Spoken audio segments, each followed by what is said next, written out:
तूने क्या किया रानी? आज दर दर का ठोकरी खा रहा हूं।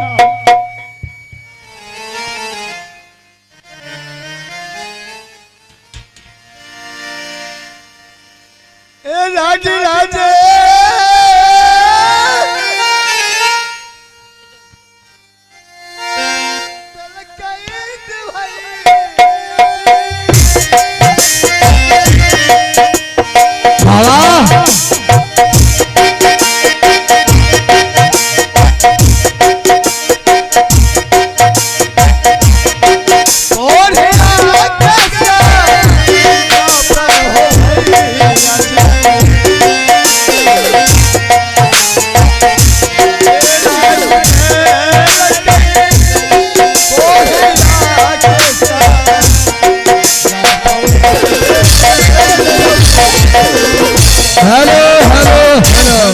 एक रुपया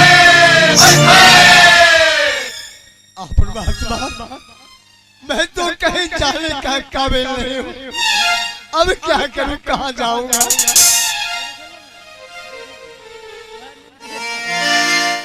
भीखे दुखे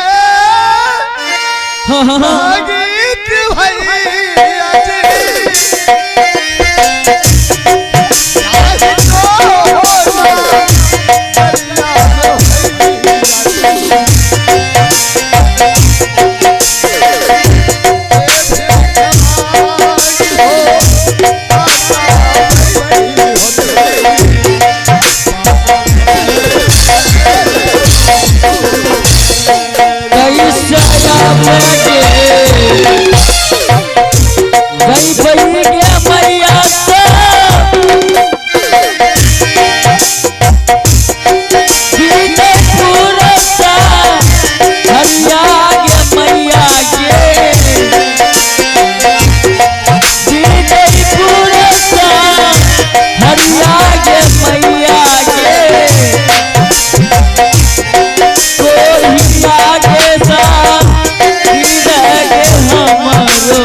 का नोट है। आइए श्याम के दौर में है मिथिलेश 100 साइकिल फिटर रघुनाथपुर, उनको लगा चोट तो निकाल दिया 21 रुपये का नोट।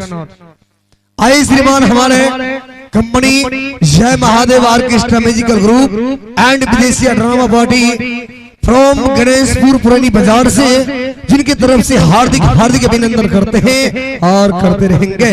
धन्यवाद। काहे के तो सबे केहू यापन कहावे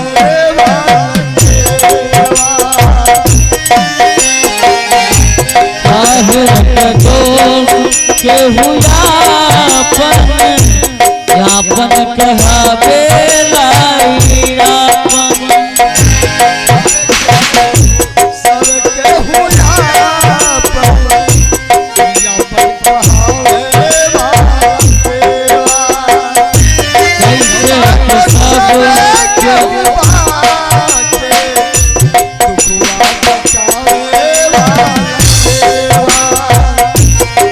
के बताई के हुआ अपन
बताई के हुआ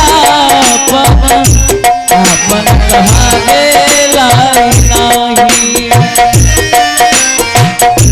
कैसे बताई के हुआ अपन बतावे लाई नहीं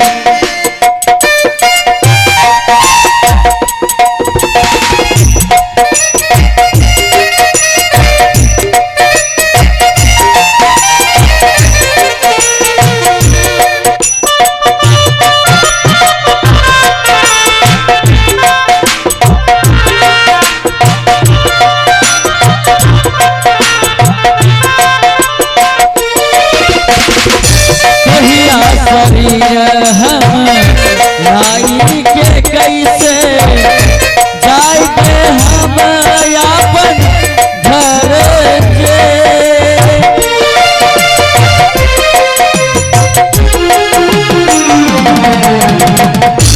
कहिया शरीर हम लाई के कैसे के जइबै अपन घर हो रहा जगत में अपन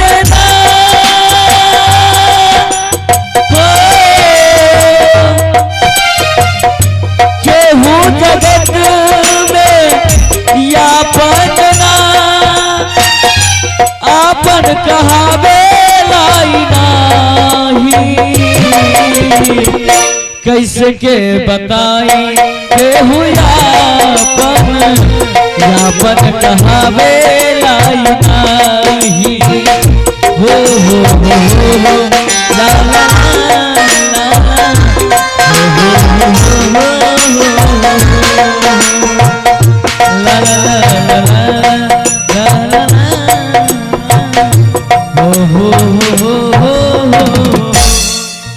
आइए